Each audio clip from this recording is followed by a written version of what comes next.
Hi students, this is आशीष। जो आपका chapter चल रहा था वो था क्वाड्रेटिक इक्वेशंस। जो आज का हमारा टॉपिक है वो है completing the square method.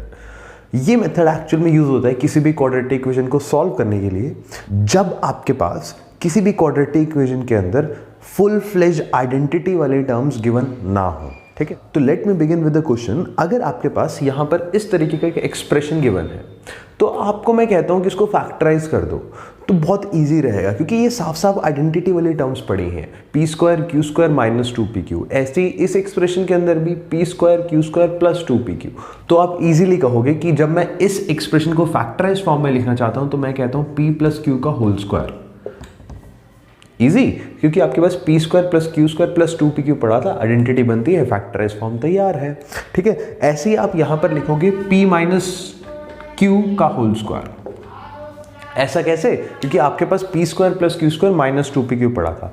But अगर मैं आपको कहूं कि आपके पास कुछ इस तरीके का एक्सप्रेशन पड़ा है, P square minus 2pq plus c, अगर मैं इसके लिए आपको कहूं कि फैक्टराइजेशन करो, क्या वो पॉसिबल होगा इतना इजीली?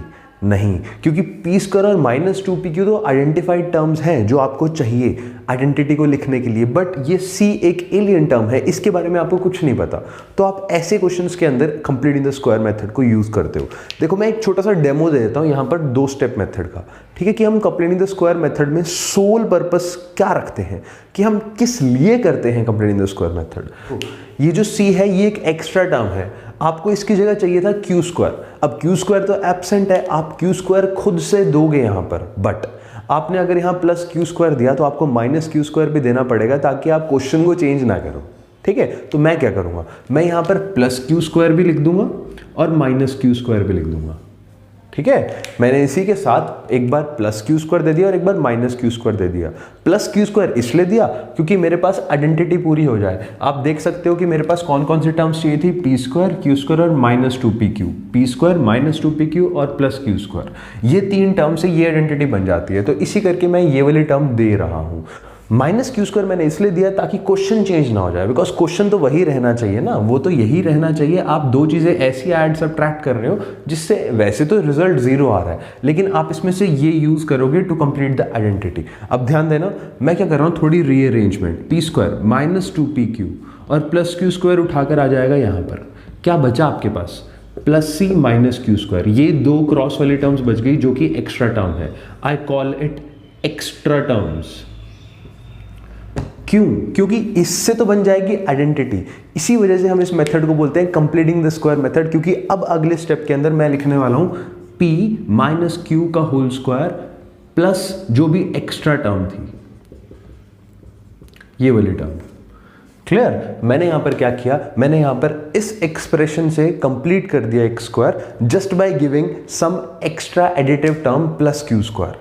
ठीक है, क्योंकि आपके पास प्लस क्यू स्क्वायर की रिक्वायरमेंट थी। बट इतना जरूर ध्यान देना, आप क्वेश्चन में चेंज नहीं कर सकते, तो इसी वजह से मैंने माइनस क्यू स्क्वायर भी दिया ताकि कोई इफेक्ट ना आए क्वेश्चन के अंदर, कोई चेंज ना आए क्वेश्चन के अंदर। तो उसके बाद मैंने जो किया है उसको हम बोलते हैं completing the square method. But अब हम इसको अप्लाई करके देखते हैं आपके यूजुअल क्वेश्चन के अंदर, जिसमें पी क्यू की फॉर्म में गिवन नहीं होगा क्वेश्चन, उसमें नंबर्स की फॉर्म में गिवन होगा। तो लेट अस ट्राई। आपके सामने एक क्वाड्रेटिक इक्वेशन लिखी है, मैं कहता हूं इसको आपने सॉल्व करना है यूजिंग कंप्लीटिंग द स्क्वायर, मतलब एक्स की वैल्यू निकालनी है using completing the square method. आपके सामने वो एक्सप्रेशन भी लिखा है जिसको मैंने अभी अभी एक्सप्लेन किया था कि अगर मैं इसका स्क्वायर कंप्लीट करना चाहूं तो किस तरीके से करता हूं। ठीक है, देखो अब इसमें रिजेंबलेंस देखो, आपके पास यहां पर और यहां पर वो टर्म्स हैं और ये c है। ठीक है, बट प्रॉब्लम इज यहां पी स्क्वायर अकेला था, उसका कोई कोफिशिएंट नहीं था, तो आपको समझने में बहुत आसानी हो रही थी। यहां पर 2x स्क्वायर है, अगर आप इसको होल स्क्वायर की फॉर्म में लिखना चाहोगे ना तो कुछ ऐसा आएगा, √2x का square, and that is very difficult और फिर आपको प्रॉब्लम देगा। तो पहला स्टेप हम क्या रखते हैं, हम यहां पर रिमूव करेंगे इस 2 को ताकि ये रूट की फॉर्म में ना आए और आपको प्रॉब्लम ना क्रिएट करे। ठीक है, तो step 1 is you identify the coefficient of x square and remove it. तो आप रिमूव कैसे करोगे? देखो, x स्क्वायर कोफिशिएंट क्या है, 2, आइडेंटिफाई कर लिया। मैं ना डिवाइड करूंगा बोथ साइड्स बाय 2। क्यों? क्योंकि अगर मैं दोनों साइड्स को 2 से डिवाइड करूंगा तो ये डिवाइड में जाने के बाद 2 से 2 कैंसिल आउट हो जाएगा, तो मेरा जो मोटिव है एक्स स्क्वायर के साथ जो 2 पड़ा है उसको हटाने का, वो अकम्प्लिश हो जाएगा। तो मैंने क्या किया, divide both sides of the equation by 2। तो मैंने इधर भी 2 से डिवाइड करा, इधर भी। तो what I obtain is 2x square upon 2 minus 5x by 2 plus 3 by 2 equals to 0 by 2, तो 0 ही होता है। क्लियर? अब आप देख सकते हो कि 2x² तो आपके पास सिर्फ x² आ जाएगा। योर मोटिव इज अकम्प्लिश्ड, जहां पर आपके पास अब इक्वेशन फाइनली ऐसी दिख रही है, x² minus 5/2x plus 3/2 equals to 0। I think ये क्लियर होगा, ठीक है, कि आपने कैसे स्टेप 1 किया। स्टेप 1 के अंदर सिर्फ आपने x² के साथ जो कोफिशिएंट था उसको हटा दिया by dividing both sides by that coefficient, ठीक है। चलो अब हम स्टेप 2 पे आते हैं। तो step 1 was for your convenience. इसके बाद मैंने आपको कहा था कि आपका सोल मोटिव तो वही रहने वाला है कि आप यहाँ पर q² को ऐड एंड सब्ट्रैक्ट करोगे। याद है ना, मैंने आपको बताया था इस टाइप के एक्सप्रेशन के अंदर आप q² जो एब्सेंट है उसी को ऐड करते हो और उसी को सब्ट्रैक्ट करते हो। तो अब यहाँ पर q² है क्या इस क्वेश्चन के अंदर जिसको आपको ऐड और सब्ट्रैक्ट करना है। देखो, अगर आप q के बारे में ज़्यादा नहीं जानना चाहते ना, तो x के साथ जो पड़ा है ना -5/2, इसी को आपको हाफ से मल्टीप्लाई करना है और स्क्वायर करना है। आई रिपीट, जो x के साथ पड़ा है जो भी क्वेश्चन में होगा, आप उसको हाफ से मल्टीप्लाई करोगे एंड फिर उसका स्क्वायर करोगे। यही चीज़ आपको ऐड एंड सब्ट्रैक्ट करनी है। This is actually the q², जो इस क्वेश्चन में आएगा। -5 × 1 -5 और 2 × 2 4, -5/4 का स्क्वायर। स्क्वायरिंग करने की आपको जरूरत नहीं है, प्लीज मेरे वर्ड्स पे ध्यान देना। स्क्वायरिंग करने की आपको जरूरत नहीं है, आप सिर्फ यहाँ पर हाफ से मल्टीप्लाई करके होल स्क्वायर की फॉर्म में लिख दोगे। ये वो q² है जो आपको चाहिए, जिसको आपको ऐड सब्ट्रैक्ट करना है, ठीक है, लेफ्ट हैंड साइड पर। तो मैं यहाँ पर q² प्रोवाइड करता हूँ और इसमें से प्लस q² आपके काम का होगा, जिससे आप बनाओगे कंप्लीटिंग द स्क्वायर की आइडेंटिटी, ठीक है। तो यहाँ पर मैं क्या कर रहा हूँ, x² minus 5/2x plus 3/2 and I provide -5/4 का होल स्क्वायर, एक बार प्लस में और एक बार नेगेटिव में, -5/4 का होल स्क्वायर, ठीक है। और फिर मैं इसके बाद लिखता हूँ इक्वल टू 0। आई थिंक इतना क्लियर होना चाहिए। मैंने कुछ नहीं किया, मैंने सिर्फ प्लस q² और माइनस q², देखो प्लस q² और माइनस q², ये जो अंदर है पूरा का पूरा q² है, ठीक है। मैंने दोनों चीज़ें प्रोवाइड कर दी हैं। अब आपको पता है इसमें से कौन सा यूजेबल है, जो आपको चाहिए। यू नो, ये वाली टर्म चाहिए, ये वाली टर्म चाहिए और ये वाली टर्म चाहिए। इसका डेमो हम ऑलरेडी कर चुके हैं, जो आपके पास ये चीज़ें पड़ी थी। p² चाहिए था और उसके बाद -2pq चाहिए था और q² चाहिए था। तो ये x² है, ये x वाली टर्म है और जो आपने अभी प्रोवाइड किया ये q² है। तो आप इन तीनों से मिलाकर बनाने वाले हो आइडेंटिटी। अब मैं आइडेंटिटी बनाऊंगा। अब इसको मैं थोड़ा कंपैक्ट करता हूँ आइडेंटिटी बना के। आइडेंटिटी के लिए आपको कौन कौन सी टर्म चाहिए, एक तो x चाहिए, उसके बाद -5/4 का होल स्क्वायर। ध्यान देना, ये जो नेगेटिव का साइन है आप यहीं पर लिखोगे, आप एक एक्स्ट्रा नेगेटिव नहीं लिखोगे बीच में, ठीक है। तो कंप्लीटिंग द स्क्वायर में इस चीज का खास ध्यान देना। जो जो आप यहाँ पर आइडेंटिटी बनाने के लिए कर चुके हो ना यूटिलाइज, उसको रिपीट नहीं करोगे, है ना, बाकी बची हुई टर्म्स लिखोगे। देखो, आप इसका यूज कर चुके हो, आप इसका यूज कर चुके हो और इसका यूज कर चुके हो। जो बची हुई चीजें हैं अब आप उसको लिखोगे, जो एक्स्ट्रा वाली टर्म थे। याद है ना, हमने अभी अभी कहा था कि कुछ टर्म एक्स्ट्रा भी है। तो यहाँ पर जो एक्स्ट्रा वाली टर्म है वो क्या है, +3/2 माइनस ऑफ -5/4 का स्क्वायर इक्वल्स टू 0। तो आपके सामने ये वो एक्स्ट्रा वाली टर्म है जो आपको चाहिए थी।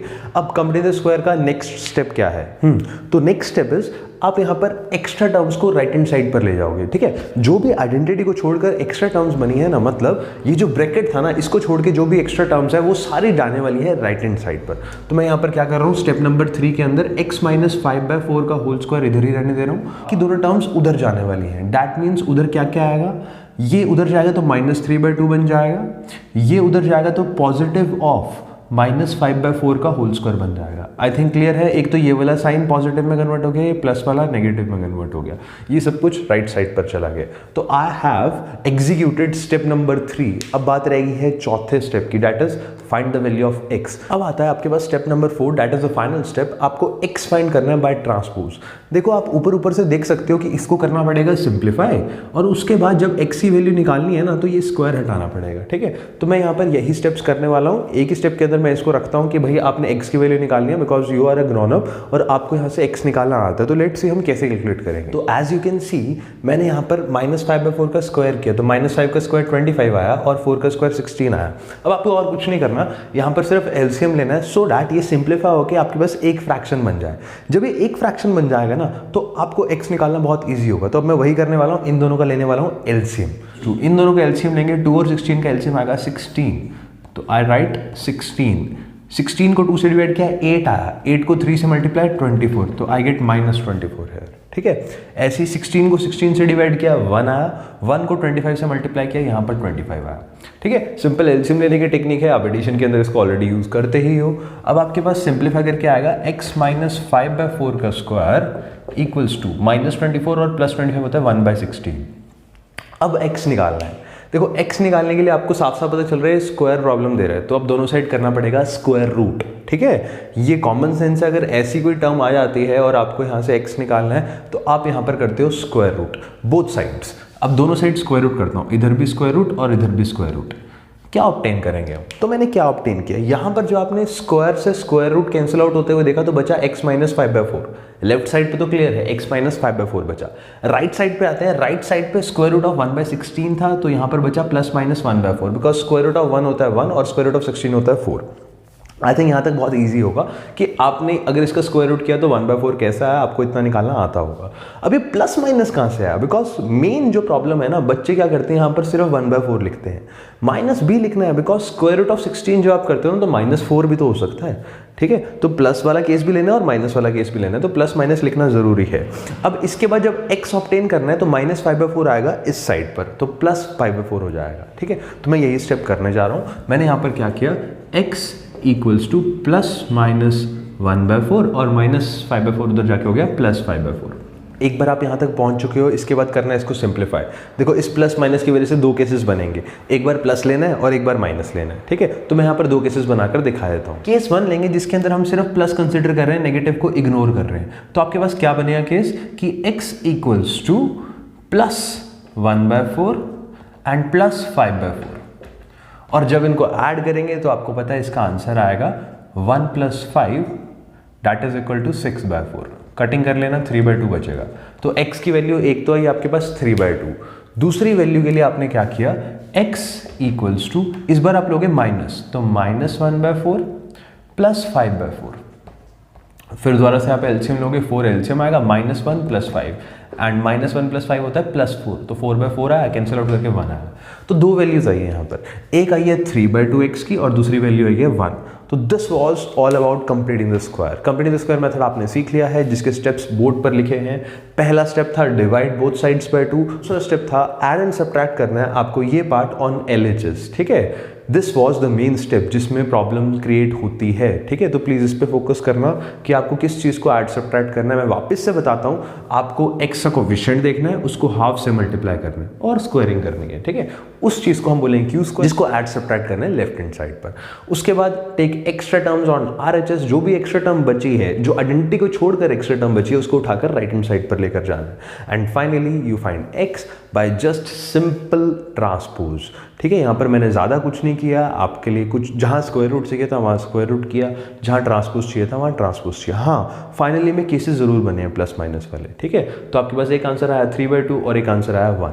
I think it should be clear. हाँ, ये मेथड लेंदी ज़रूर है बट ये स्कोरिंग भी है, बिकॉज ये 3 या 4 मार्क्स में पूछा आता है। चलो, it is Ashish and I am signing off. नमस्ते। No, there ain't no stopping us. Fly without boarding pass.